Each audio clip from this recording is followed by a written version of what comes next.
I hope you are doing well. I am so glad to see you. See you. Ah, it's been a heck of a week. I'm in Atlanta. Whenever you see me and I'm around all this, I'm in Atlanta working, and I can finally tell you guys what I've been doing. The episodes have aired. I can share it with you. I'm recurring on the soap opera Beyond the Gates, the new black soap opera. They're in their second season. It is a fabulous soap opera if you don't know about it. It's on CBS. It's at 1 o'clock Pacific Standard Time. So it's at different times on the East Coast and Mountain Time. I don't know those times, but I'm playing Dr. Monica McCormick. I'm an oncologist. I'm very smart on the show. I'm very, very smart. And I'm having a blast. You know, the name of the show, The Vision is Possible, right? And when Phil was with me, we would always say, we're working on our dreams, our desires, our visions. And this was one of mine, to come back to acting. I've been directing for years, I've been coaching, and I loved it. And I actually didn't think that I would come back to acting. I didn't think I would. It started with me saying, well, I'll start doing some more voiceovers. And then I started booking that again. And then it's like, it just came to me. It just went through my body that I wanted to go back to acting. And I auditioned for several things. And then on the seventh or the eighth audition, I don't remember, I booked to this fabulous gig. I'm working with one of my dearest friends in the world, Tamara Tooney. She played Jessica on As the World Turns. And I played her sister, Fiona. Nope. No, they didn't have that name because I was Iona. It was actually Fiona, and I just happened to get the gig. And the moment she and I met and we start chatting, we have been tight ever since the 80s. And so I'm playing a doctor on the show. She's got cancer, and I'm a breast cancer specialist. It's wonderful.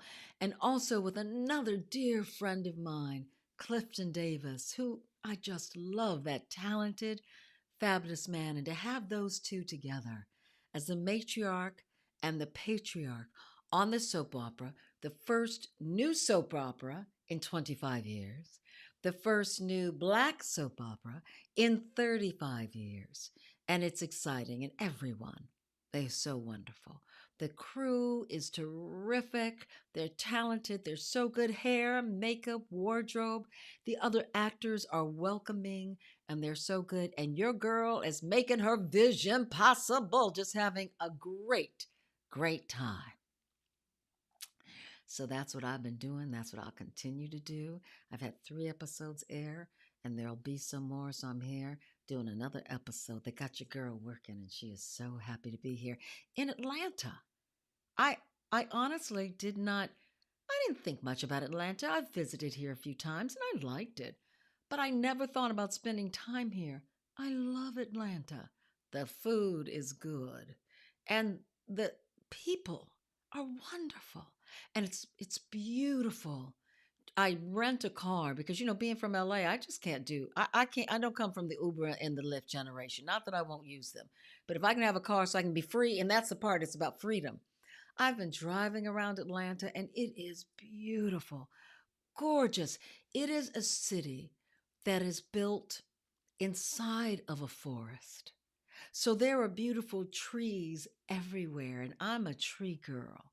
I'm a mountain girl. Yes, I love the ocean, but if you can give me an ocean on one side and trees on the other, I'm a happy camper. So I don't have an ocean, but I've got enough trees that I'm happy.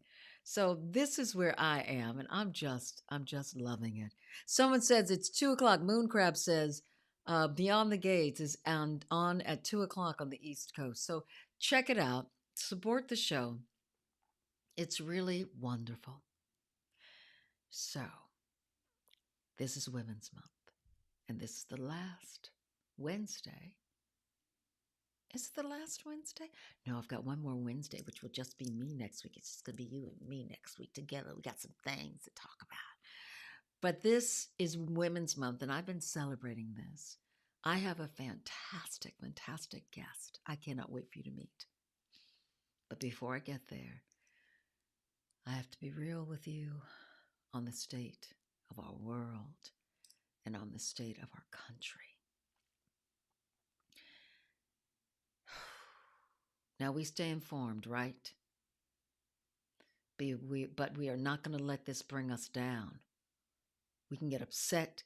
We can stay angry. You can even take a day. I give you permission, but you got to get out of it, baby, because we have got to keep love and peace and joy and compassion in our hearts. Because every day you go out there, everyone is on edge. Everyone is feeling at what's happening. We have to be able to smile at strangers. We have to be able to keep ourselves calm so we can see what's coming, because we don't know what's going to be coming for us. We have to keep our wits about us. And we also need to keep that energy so that we can flow it out to others. I really don't know if we can reach those who are in power at the moment to understand that we are all human beings and need to be treated with love, compassion, and fairness. Everybody in this country, except the indigenous people and except the Black people, are coming from another country willingly. Everybody. Ain't nobody from this country except the indigenous people who truly belong to this earth, in this air, to this land. So we all have to understand that we are all aliens.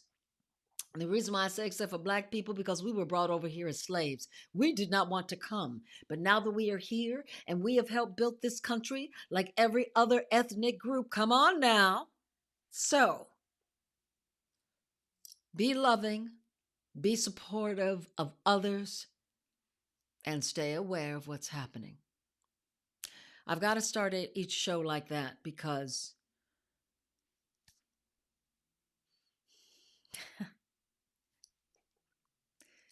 we still have to talk about making our visions possible. And I'm not going to do a show where we're going to bring each other down. But I want you to be aware that I'm aware, and we're going to be aware together. All right? So love and light. Now back to my guest, Miss Tami Gamble. She is, let me tell you something about her. And then, I've got to introduce her like I like to introduce all of my guests. She's in a world that was strictly for men.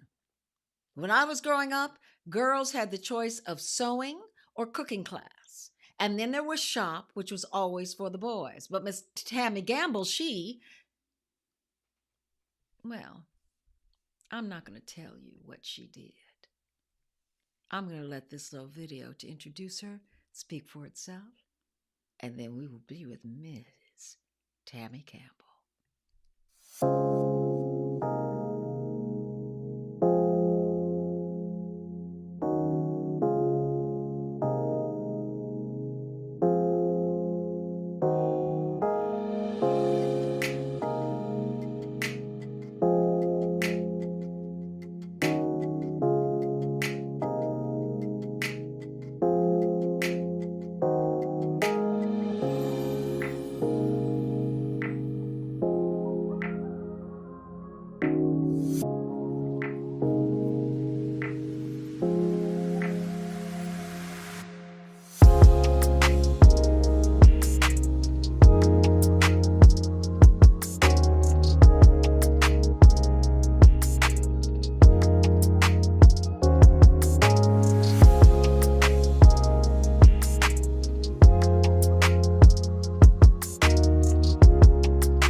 Welcome to Hi, Iona. the welcome to the Vision is Possible. Oh, I'm so glad to have you. Before we go any further, Tammy, I was so excited that I got this show started. And it started without a hitch. Once we had a little glitch, I forgot to say hi, Facebook. Hey there, YouTube. Hello there, Insta, the gram. Now, Instagram, I just waved at you guys because I could because I was playing Tammy's video.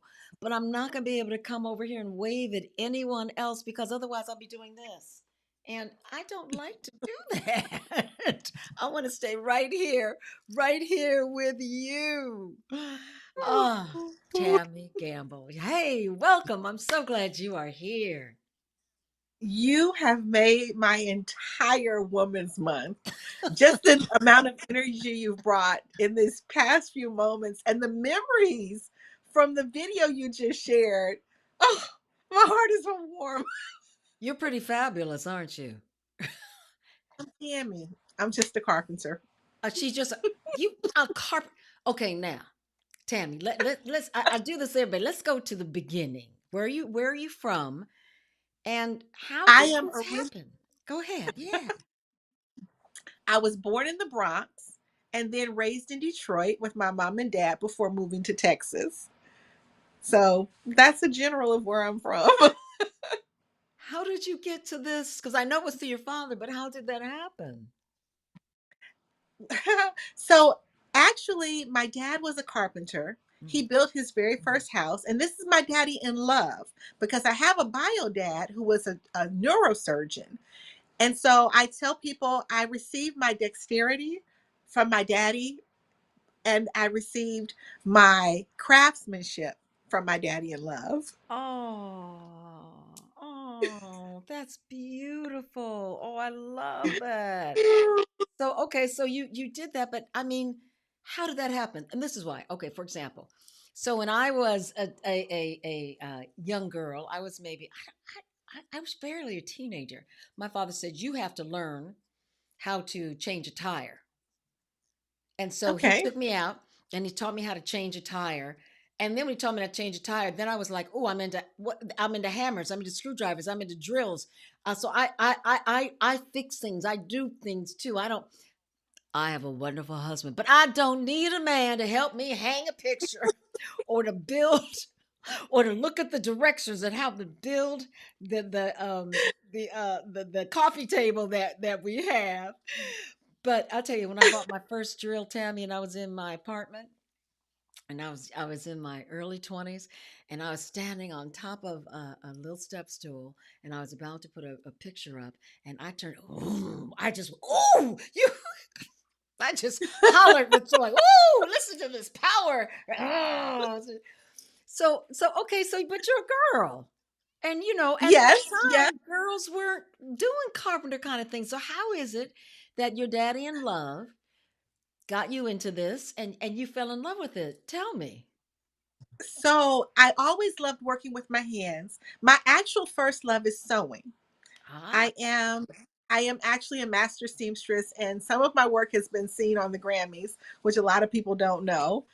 My last sewing project was for Erica Badu's Amazon Prime Juneteenth celebration from last year. So I've been sewing for a Mm, while, but I mm. got into carpentry more so because my parents bought a trap house in Detroit when I was around 6 years old, and I was just too prissy to want to stay in a nasty house. So I figured, well, if I want my room to be as pretty as I think I am, because I've always considered myself pretty, I better pick up some power tools and make it cute enough for me to live in. Mm. Mm. Okay, so you pick up now what's a trap house? Oh, a trap house is a place where prostitutes, drug dealers, drug users, inhabit because it's been abandoned.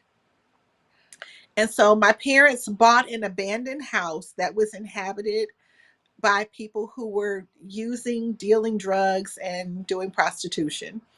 So they bought the house because they could afford it. It was a wonderful um actual house. It was a four-bedroom house in Detroit. It had an attic, a basement, upstairs, downstairs. it was great bones. It was just deplorable on Mm. the inside.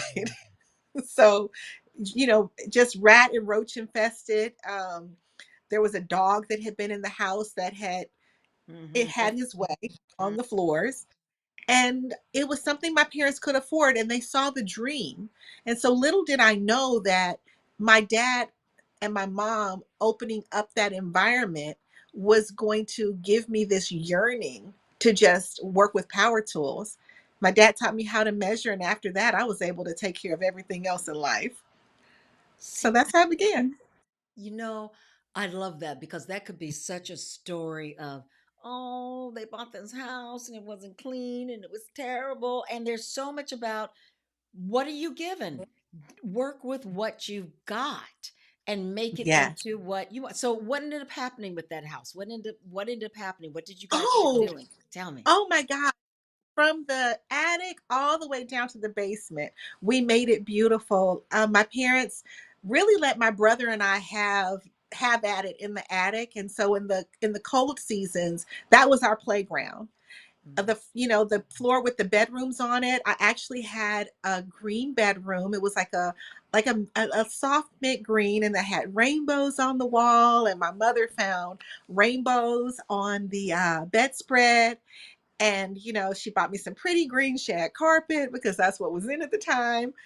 And it turned into this beautiful, beautiful home. We Oh, wound up, redoing bathrooms, putting a jacuzzi on the lowest level in the basement, having a wood shop in the basement for my dad to work in.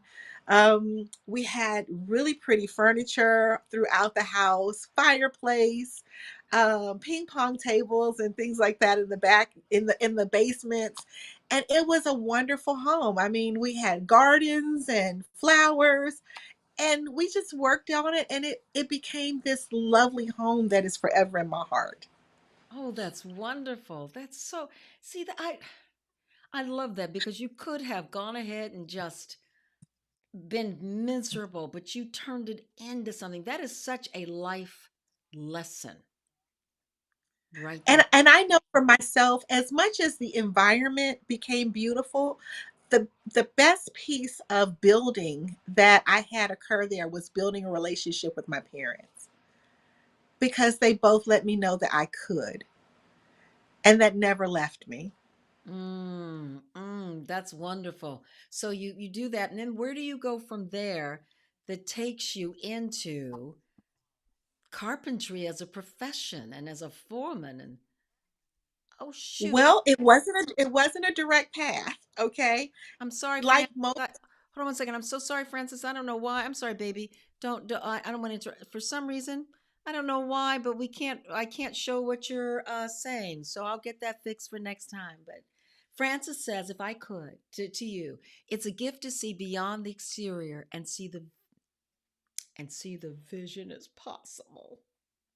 Yes, yes, So go on with yes. what you I'm living proof that the vision happens. Yes, go ahead yes. with what you were saying, my So, God. so my path to being a carpentry educator was not a direct path. Mm. Like most African American middle school families, I grew up being given the idea that I must go to college and graduate and have a career in a collegiate style space. So off to Howard University I went with the idea that I was going to be a doctor. I decided I was going to be a dentist, because I had learned dental assisting during my high school years. And I did not have enough in me to understand chemistry. My grandmother, fortunately, by default, told me that if I did not major or minor in education, she was not sending care packages. Well, if you know anything about my grandma, you know that she could cook. And those pound cakes were enough to motivate me to go on and pick up education as my minor. I wound up getting a major in psychology coming out of Howard University, with a psychology major and an education minor. That flowed me into the world of working within the school districts in my early years. I then pulled out when I had my own children and homeschooled. And then along the way, because we own properties, my dad needed help again. And so I just threw my hands in the bucket. He was a carpentry educator at the Federal Bureau of Prisons. And I just helped him to, redo rental properties and anything that had to be done within any of the homes. I just did it just did it by his side. Oh, that's So, wonderful. yep. And then one day I get a phone call saying, hey, there's a position open at one of the high schools to be a carpentry teacher. And I said, oh, I know some people that can do that. And the voice on the other end replies, no fool you. I love it.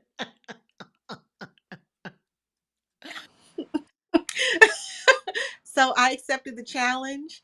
I applied for the position and I taught within the high school system at Duncanville High School for 5 years before pulling away and starting my own foundation and becoming a union carpenter and becoming a trainer within my carpentry union. That's wow. You all of those things just intersected so that Yes. you could do them.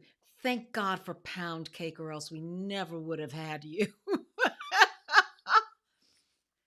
That I've song. got her recipe. I've got You a do? recipe in the Oh See, that's yes. that's so important. That's because some people Mhm. die with their recipes, honey. They leave the plant and they didn't take them with them. You know, I um, watched that cake be you, made too you many watched times. it. Oh yes. So tell us about your foundation. How long have you had the foundation? So let's see, around 2016, so right at 10 years ago, after serving as an educator inside the classroom for 2 years, people started asking, well, can you come and help me learn? Or can you come do my project? I said, I'll teach you how to do it, but I'm not interested in being in anyone's house fixing anything. I'll teach you.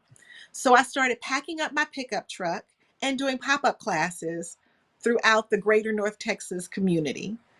So I wound up getting contracts with Girl Scouts of America, Rock Tea Summit, um, Ross Perot Museum, to name a few. And that led to me posting information online showing, I'm doing some fun things with some little ones. I start youth as young as 4 years old, putting them on bandsaws, teaching them how to measure and helping them make projects. Oh, I love that. That is so. What do you now? That's wonderful. You're teaching them with their hands. What is it that you find for children as well as adults that they take away from that? That's, it sounds to me, possibly more than just what they can create with their hands.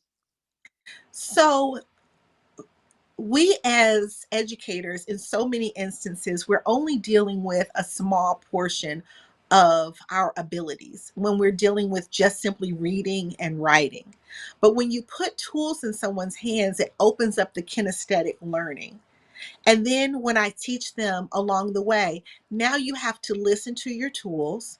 You have to feel the materials. You have to smell if things are burning, perhaps, and you have to use all of your senses in order to work with the tools. And then it just opens up more awareness for the youth and adults as well. Hmm, hmm. And that winds up being, I guess, an overall sensory experience. And then once they get those sensory experiences in and they wind up with a project at the end, then it winds up being a moment of, aha, I did it. And that confidence level makes you want to do something else. Hmm. Hmm. That's wonderful. How long have you had your foundation? I opened my foundation in 2026. I'm sorry, 2016. So 10 years. Okay. Are you still in Texas? Is that where you are now? Yes, I'm in Dallas, Texas right Oh, now. okay. Yes. Okay. That's Yes. wonderful. I was just in Austin. Oh, wow. I I love Austin. visiting Austin's a amazing. friend. Visiting a friend. Um, it was hot. Yeah. In Texas. So It's relative. you have your foundation, and you've also written a book. Yes. So tell us about this book, Love Letters to My Toolbox, The Block Girls. Yes. So that is the first book in a series of stories about my childhood. Love Letters to My Toolbox is really me talking to my toolbox instead of having a best friend to talk to, and telling Mm, my toolbox my hopes, my dreams, my aspirations, the things that I can't tell my girlfriends because we had limited time that we could talk on the telephone when I was a kid. And then you can't talk while you're in class. So I had to talk to somebody, and it happened to be my toolbox. And so I started writing silly little love letters to my toolbox to tell my stories during COVID when I was, trying to find a way to connect with my parents because I couldn't go see them as frequently as I wanted to during COVID. And my dad was tired of watching Bonanza. And so I wrote these little silly stories, every couple of days, and I would read them to my daddy, and he would just laugh and giggle. So the first book, Love Letters to My Toolbox, The Block Girls, is about moving into the new neighborhood where the actual trap house was and trying to figure out how to fit in with the kids that were on that block, feeling like an outsider but discovering that tools were really my best friend. oh, that is so wonderful. When did you write the book? When was it published? How long has it been out? I wrote the story during COVID, and I published that book in 2024 on March the 16th. Okay, So wonderful. that's when it came out on Amazon. Yep. Oh, wonderful, And wonderful. it was the 1 year anniversary of the last heartbeat that I heard from my dad. Oh, did you plan that or it just happened that way? I worked very hard for it to launch Oh that day. my gosh. Wow, Yeah. that's fantastic. Oh, he was that was your dad who we saw, right? Because I can just see him telling everybody, Yeah. "Hey, everybody, hey, everybody, her book is Yeah. coming out." He's bragging to Right. everyone about it. Oh, Yes. that's so fantastic. Yes. So that's how that came to be. And so I've got a whole gang of stories, and each story has a different tool that's featured. So within the Block Girls, the staple gun is featured as the very first tool of falling in love because it's such a simple and easy tool to use. And people use the staple gun for so many different Hmm. applications. And it's an easy gateway tool just to get kids interested in working with tools. So is this a series then?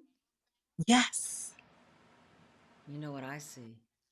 Yeah. Cartoons? Yeah, I do. I sure do. I sure do. I know someone who has a great voice as a teacher.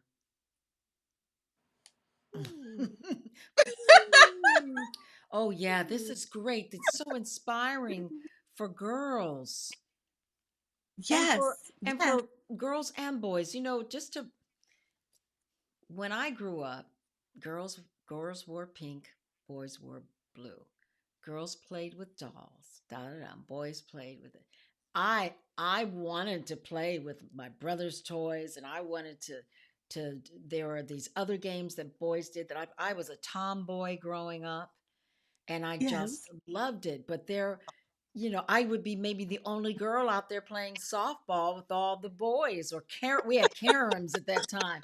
All the boys, and some girls were like, "She's so smart. She's with the boys." I wasn't thinking about being with boys. I was just thinking about playing. And now to see girls, oh man, to see the WNBA and to Oh, yeah. see soccer and flag football, which I played in high school and I loved, and now it's doing its thing, and that's boys and girls.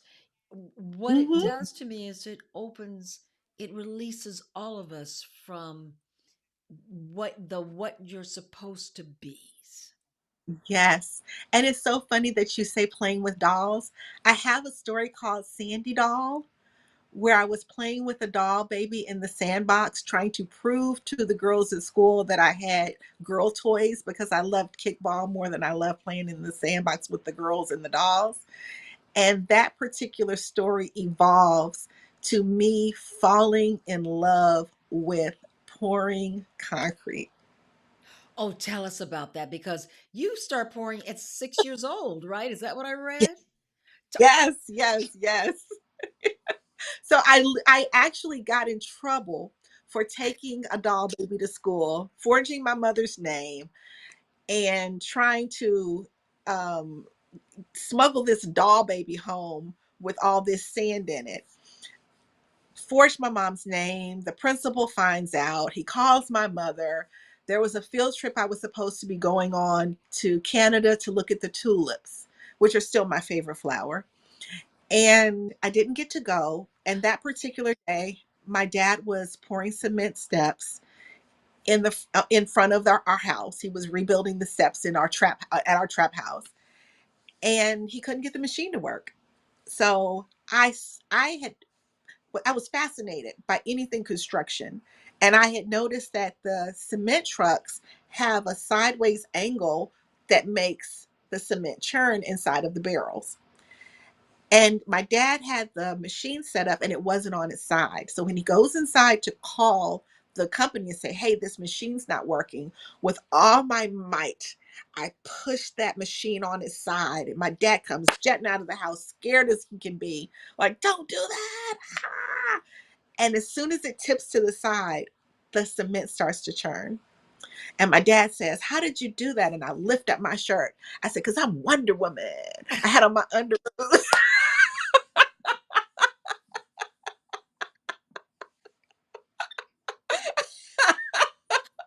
oh my And goodness. that wound up being one of the best days of my life.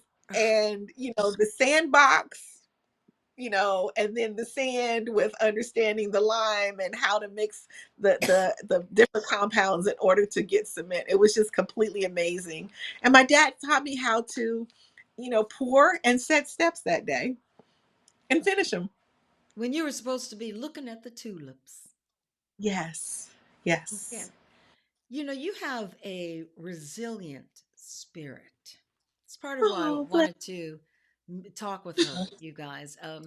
Wonderful Chantel Quezon. Chantel, thank you very much. She connected us. She's brought me several wonderful guests, and more fabulous guests are coming from Ms. Chantel, and I'm going to have her on the show too. But don't tell her, even though she's watching right now. So, because I've got to, she's so wonderful. Um, you have such a resilient spirit as I was reading about you and looking at all of your pictures and hearing you now. You don't let anything stop you. It may change the trajectory of what your plan is, but it sounds Hmm. like you just go with it. Oh, yes. In my mind, I'm Wonder Woman. I mean, I got the Wonder Woman underoos as a kid. I have to be an amazing Wonder Woman. So Oh, there's no reason for anything to stop me. Yep, you just find a way to push forward and keep going.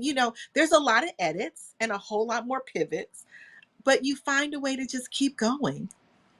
And I know that I learned that resilience watching my parents, especially purchasing a home that was not what most people think of as being like a beautiful spec home to move into that's nice and clean and, realtor ready.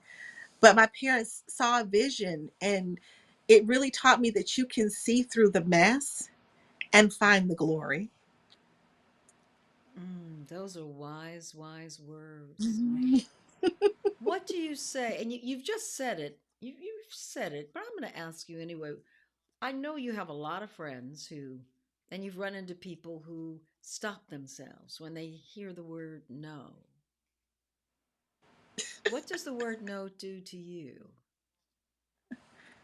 I don't care about no. I flip that thing on his head and make it a yes. How do you do that? It depends on the circumstance. It just depends on the circumstance. I've been told no an awful lot of times in my life. No, you can't be a carpenter. No, you can't, have three boys and be a single mom and make them understand that they are wonderful and special and resilient and successful. And I've done all that. Okay? That's like Mm. pinned in the book, okay? And so you just don't worry. I don't worry about the no's. I think of them as not now, maybe not today, but on some level in another plane, and it will come to this one. What will be will be. My mother used to always say, "Cause Sarah, Sarah, what will be will be." Mhm. Mhm. I love it. I love it. Francis asks, "What is the creative project you're looking for now and why?" Looking for or looking forward to. Ooh, look at listen to that. Okay. So the creative project that I am looking forward to is with an organization called Culture Creators. And I'm working as the creative director for their show that is scheduled for June 26th of this year. And so I am in the process of pulling together the creations for that show. It's in LA at the Beverly Hilton, and it sits on BET weekend. So I'm Oh, working on that as we speak. That was my entire half of my day today was working on that. and what is that? What is Culture Creators? What is that? Culture Creators is an organization that is founded by Joy Brown, and it is a culmination of pulling together artists, pulling together people who are within the business sector of entertainment, and pairing them up with youth that are typically college age to give them a chance to connect with people and have aunties and uncles in the industry so that young people can know they're able to create culture and push the envelope forward for everything in the future for what we see, feel, hear.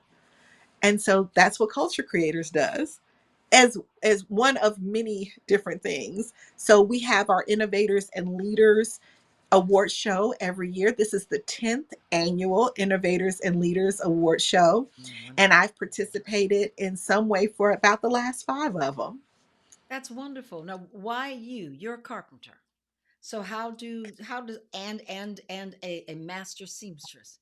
How does Yes. that intersect? How does that Well, in every award show, every trade show, there are carpenters that are involved in order to pull the experience together.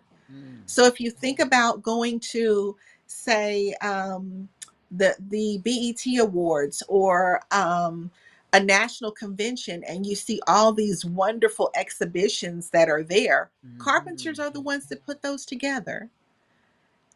And I am one of those carpenters that has put together trade shows throughout the country. I've worked with the Meow Wolf Museum.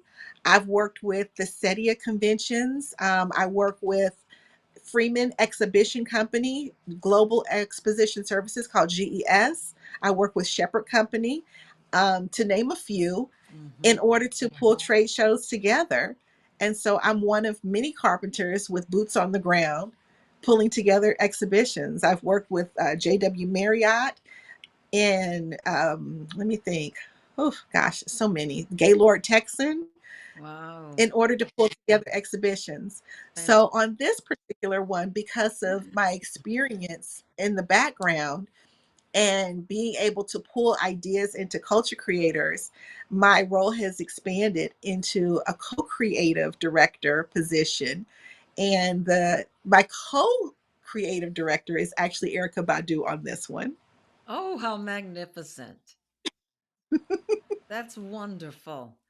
Oh, Yeah.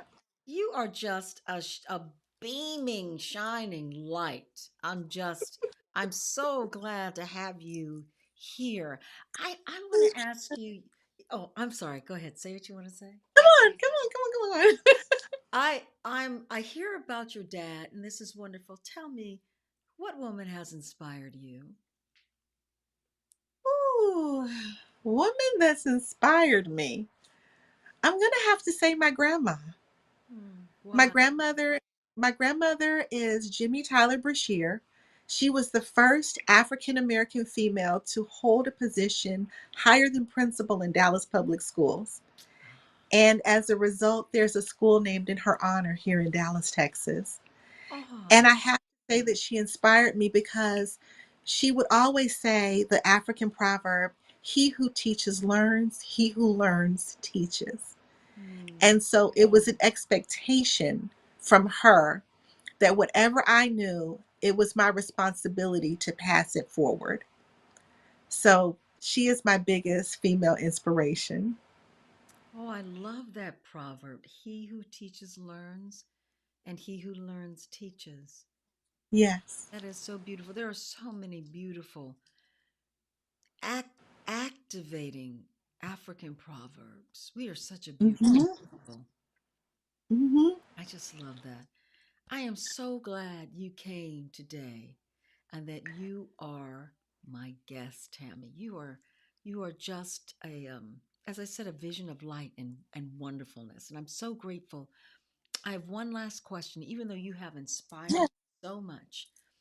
Um, is there anything within your spirit that you would like to share or to say to all of us so that we can continue to make our visions possible? Oh, yes. This is one that was always said in my house. If at first you don't succeed, try, try again. Whatever you do, it's probably not going to be perfect the first time. And that's okay because what you learned from that first try is going to propel you into making things amazing. I love that. I love you, girl. I love you Chantel, too. she's And I my am friend so now grateful. too.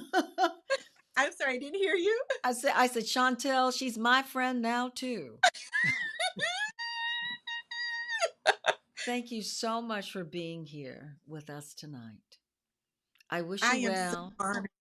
Thank you. And before you go, I want to do a couple of things. I want to again just show all of you here is Tammy's book, Love Letters to My Toolbox, excuse me, The Block Girls. You can find it on Amazon. And this is also where you can find Tammy. This is where she is, and you can go online. You see, she's on Instagram, she's everywhere. She's giving you her email address, her website. She is moving all over. So I want you to see that. Now, doggone it, what happened to my music? Here we go. She's just terrific. And let me come back to you, my sweet Tammy. Oh, I'd love to have you back again in maybe next year or the following, just to catch up with you, see what else you're doing, see what else you're doing with your books, your animation project. we have to make that happen. Yes, have to. Yes, yes. Thank you so much And for joining us. Please. I want to say thank you for the invitation. That means a lot to me. Thank you so graciously. Absolutely. You hear her words now. At first, you don't succeed. Try, try again. That is such, we all know that, but there is truth. There is truth in that, you all. Have a blessed evening and talk soon. Thank you. Ciao. Well, Women's Month, y'all. She's pretty fantastic. You know, I hope that inspired you because I am inspired. I'm so inspired by what she said. What I think, no, no, what I know I love the most about what Tammy shared with us really is how you can take lemons and you can make some delicious lemonade. And not just any lemonade, but some delicious lemonade with some other little flavorings and spices. Maybe you can throw some mango into that lemonade. Because when she talks about moving into a trap home and then shares with us, because I didn't know, and maybe some of you didn't know, what a trap home is and what that looked like, she could very easily just go inside and disappear. But she didn't. She picked up a tool. She picked up a hammer. She picked up a nail. She got busy. She picked up a broom. And that is something for all of us to remember, especially during this time, as you heard me speak at the beginning. We can't go within when stuff is not going our way.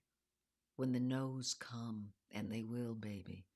When you mess up, and you will, baby. Trust me, there's no age you're going to be in life where you don't mess up about something. As you get older, you just don't mess up as much. But don't go within. Just look at it and see, well, what can I do to make this better? What do I need to learn from it? Well, how do I need to grow? What can I create? And the universe will reward you with that because you create your goodness. You create your yeses. You create what it is you want in your life. If you're going to go within and be upset and disappointed at things that didn't go your way, then guess what? That's what you're going to have. Disappointment of things that don't go your way. Remember that story that she told about going up to Canada for the tulips, and she did something in school that was wrong and she got caught and she couldn't take that trip. So she stayed home, and that's where she learned about pouring cement.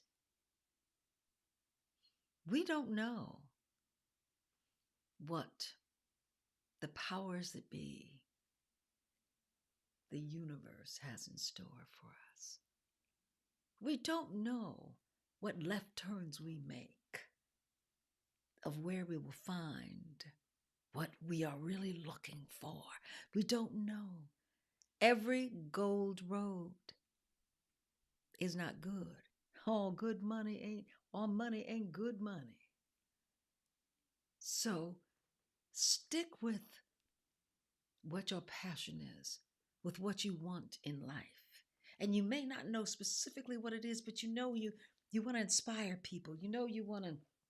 I want to learn how to use my hands. I want to create some things. Stay with that and see who you run into on the subway, walking down the street, in a restaurant, in the grocery store. See who you run into because you are open and willing, listening and aware. I'm really glad everyone has come tonight. Let me tell you where you can find me, folks. Well, this is where you can find me. I am on a lot of gold. So when you need me, reach on out to me. And this is where you can find the show now. You're welcome, Jeannie. You're welcome, Francis. You're welcome, all of you. Mooncrab, everyone who've come tonight.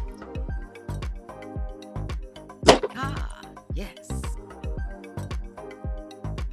Hey, guys. So I'll be back in Los Angeles. My setting will change next Wednesday. You and me. It's going to be the last day in Women's Month. So I can't wait to see you. Facebook. Have a wonderful week. You too. Have a wonderful week. Instagram. Have a wonderful week. Remember to love upon your best friend. And who is your best friend? The one looking at you in the mirror. Oh, come on now. So you have a wonderful week, everyone. I will see you later. This is Iona signing off with The Vision Is